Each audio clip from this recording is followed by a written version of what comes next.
Astronauts begin their careers at NASA 1 to 2 years before they're eligible for an actual flight assignment.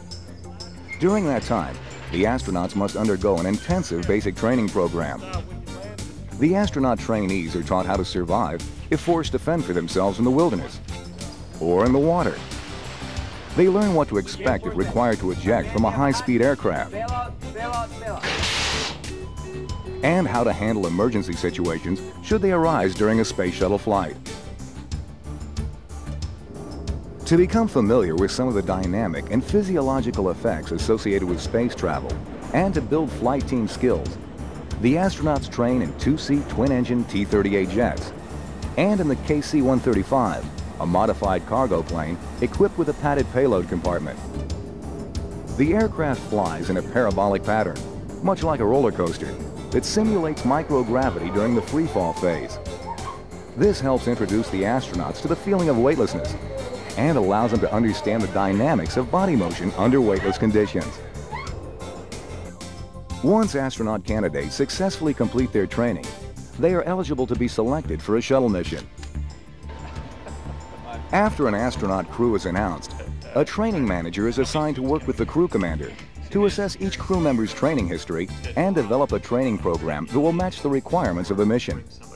A training team is also assembled to train the astronauts and the flight control team for that mission. For the update, and just to give you an update on the weather down here, we're looking at a go forecast. It is the flight control team that will monitor all onboard shuttle systems during the flight and will serve as the communications link between the astronauts and Earth, sharing responsibility for the success of the tightly choreographed mission. Let us know when complete. With the goals of the mission in mind, the astronaut pilots take their training to the sky in the shuttle training aircraft. The shuttle training aircraft is designed to handle like the space shuttle during final approach and is used to practice space shuttle landing maneuvers.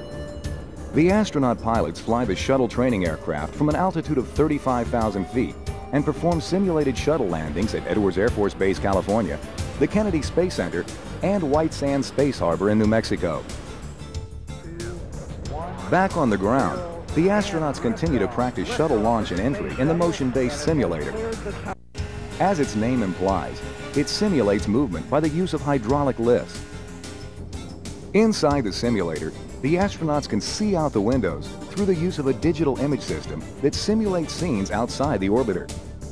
This computer-generated scenery and hands-on approach to shuttle flight training helps prepare the commanders and pilots for the real thing, maneuvering the orbiter in space to meet the objectives of the mission and then returning the spacecraft and its crew safely back to Earth.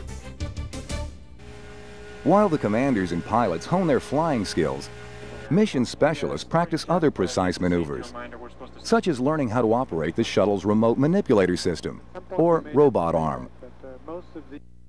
In orbit, they'll use the robot arm to deploy payloads from the shuttle's cargo bay, or to hold their crewmates steady while they perform specific spacewalking tasks.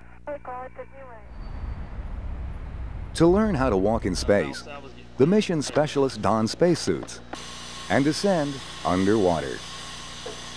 The spacesuits are configured for water work and weighted to be neutrally buoyant when submerged.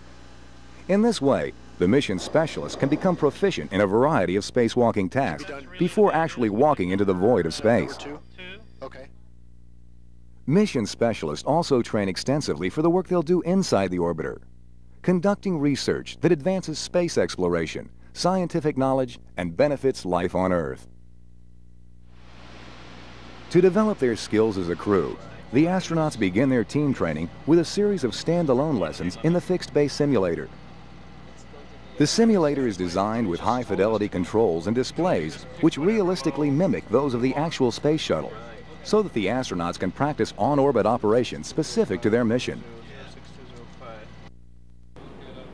While the astronauts and flight controller teams are preparing at Johnson Space Center for their part in the next shuttle mission, support teams at Kennedy Space Center are preparing orbiters that have returned from space for new missions and awaiting the arrival of the next astronaut crews.